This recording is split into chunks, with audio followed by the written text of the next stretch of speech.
Alright, what's going on, guys? The new story trailer for Elden Ring DLC Shadow of the Erdtree has just gone live, and this is an absolutely beautiful look into the new lore that we'll be knowing and the background of the setting for the DLC. And there is so much packed into this 3-minute trailer, and if you're not really familiarized with the lore, then it may be very hard to make out what's going on here. So I'm gonna do my best to break down literally everything we can see, explain what it is exactly we're looking at, and if you're excited for this DLC, then be sure to leave a like on the video and subscribe so that you're entirely up to date and ready to go into the Land of Shadow. So I'm gonna let the trailer play through one time for those of you that haven't seen it yet. It's about 3 minutes long, and if you have, go ahead and skip ahead to the breakdown, but now let's get into it.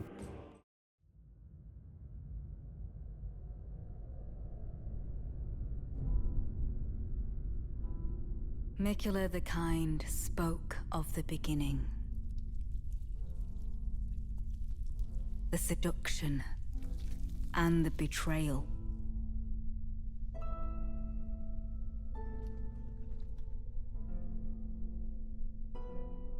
An affair from which gold arose.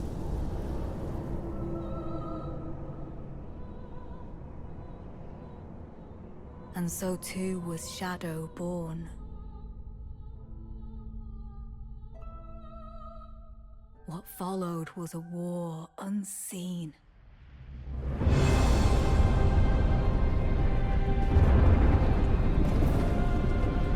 One that could never be put to song.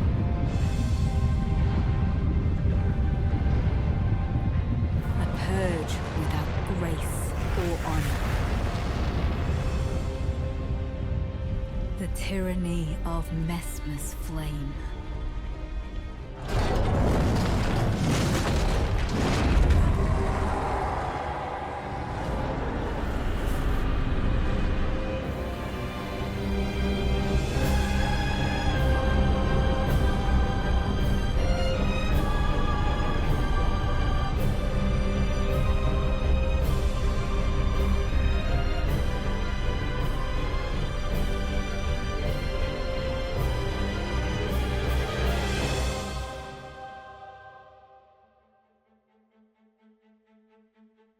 And so kindly Mikula would abandon everything.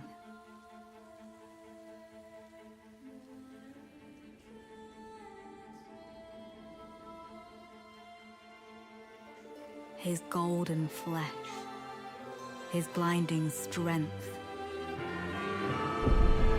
even his fate.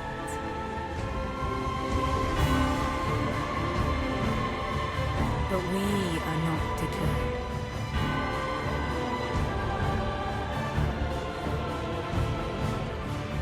We choose to follow.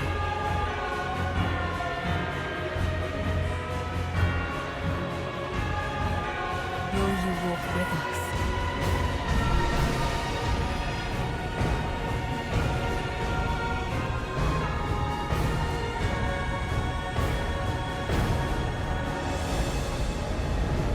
Our story trailer begins with some very grotesque imagery, with a hand reaching into someone's flesh and removing strands of gold. It's a hand that should be pretty familiar, because the bracelet we can see here is Queen Marika's. And what exactly she's reaching into, well, it's flesh underneath cloth, but it looks to be a pregnant belly, from which she removes golden strands. And the dialogue says, Mikula the Kind spoke of the beginning, the seduction and the betrayal, an affair from which gold arose, which needs to be put in context of something we already know about Queen Marika and the DLC. That the Land of Shadow, the setting of the DLC, was where Queen Marika first set foot and became a god, and where the Erdtree was born. Now going back to that first shot of her reaching into this stomach, if that's what it is, we can think back to the gameplay trailer where we saw this painting of an old man and a pregnant woman standing next to him. Is this the woman she robbed the gold from, and the man with whom she had an affair? That remains to be seen, but I think it's an interesting possibility. The next shot depicts her walking up these steps covered in corpses, and one thing you'll notice is that these aren't just corpses, but they're skinned corpses. Now, why does that matter? Well, a major part of Elden Ring's lore is something known as the Godskin Hunt, a period of history where the Gloam-Eyed Queen led the Godskins and hunted the gods. But the problem is, there's no record of it actually happening in the lands between. However, the Land of Shadow might have been the place it happened, and since we see so many skinned corpses here, well, maybe this is the remains of that hunt, and we'll we'll have more hints to that in a minute. But the following shot is very interesting because she holds up these threads that she pulled from the belly, and they seem to take the shape of a rune, with great power emanating from them. So what we see here is likely her creating her Order of the Elden Ring and becoming a god. But next we see a massive pile of these bodies stretching upward into the sky, and there's quite a few details here. In my opinion, it looks like they're the great roots of a tree, and why that may be the case is because we know that once Marika became a god, the Erdtree was born. And what do we know about Erdtree roots? Well, they're made of bodies. But also notice the sky here. The color is Gloam, which of course is the namesake of the Gloam-eyed queen, the leader of the Godskins. We then move on to a shot of the war, the armies of Messmer the Impaler laying siege to the land of Shadow. Now, why exactly this war is happening, we don't know, but we can clearly see that Messmer's side is the victorious one, with the entire city consumed in fire and collapsing. Now, something interesting we'll notice here is the way Messmer's flame moves. They're like little snakes that he's commanding to go out and burn, with this trail of black. It's very cool, and it reminds me quite a bit of Rykard's Rancor Call, but of course it's not exactly the same. We then see this very interesting shot of a woman crouched down on the ground, clutching this sort of spear. Now, we don't have any details and not a lot to go off about who this might be, but an interesting observation that came to me when I saw this is that it does remind me a bit of the concept art we saw of the Godskin Apostle way before release, with that orange fire and coiled end. So is this woman crouched down the Gloam-eyed queen? Well, it's just a theory for now, it remains to be seen. But after this, we get an amazing shot of the lion dance fighting through some of Messmer's army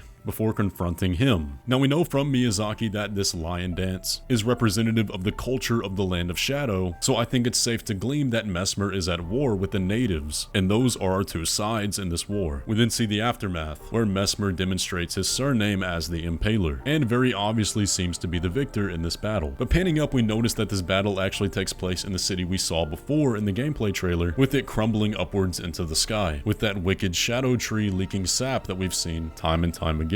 But the thing we need to ask here is, why is Messmer laying siege to the Land of Shadow? Who put him up to this, and for what reason? In my personal opinion, based on everything we know about Messmer so far, I think it was likely his mother, who I think is Queen Marika. Perhaps Messmer is the child of this affair, and that's why he's been written out of history and left in obscurity. The tone of the trailer changes here, now talking about Miquella, saying, "And so kindly Miquella would abandon everything, his golden flesh, his blinding strength, and even his fate." And we see panning shots with this same rune of what can almost certainly be assumed to be Miquella's great rune. And notice at its base, those same hair-like strands that we saw with Marika at the beginning. We then get a shot of Miquella walking through the fields of the Land of Shadow, and still, even after all this time, we don't see his face. But then we get one of the most important shots of this trailer. This is Saint Trina, almost 100% certainly, a form of Miquella, which is an enigmatic deity of sleep. And I recently made a lore video covering everything we know about Saint Trina, so if you are unfamiliar, be sure to watch that. But this shot is composed in a way that suggests this half of himself was cast away, and we know that Saint Trina's torch depicts a monster form. Perhaps this enigmatic god became corrupted after separation from Miquella, but I guess we'll find out. But the final bits of this trailer show someone tracing the ground, this golden base of these Miquella's runes. We then see that this is a band of NPCs, many of whom we saw in the gameplay trailer. However, the dialogue here says, "But we are not deterred, we choose to follow." So this group seems to be loyalists to Miquella, which is very interesting, considering that Miquella has a unique and sinister ability to compel the affection of people. So is this really by choice, or is there something deeper going on here? The question still remains, what are Miquella's intentions in the Land of Shadow? Is he really all good and kind? How did he know about Marika's history, considering that he wasn't born until several ages later? And what is the end of all of this? What is to be gained here, and how will it affect the overall story? But one final thing I want to point out here is that the narrator of this trailer sounds very similar to the one we got at the end of the gameplay trailer.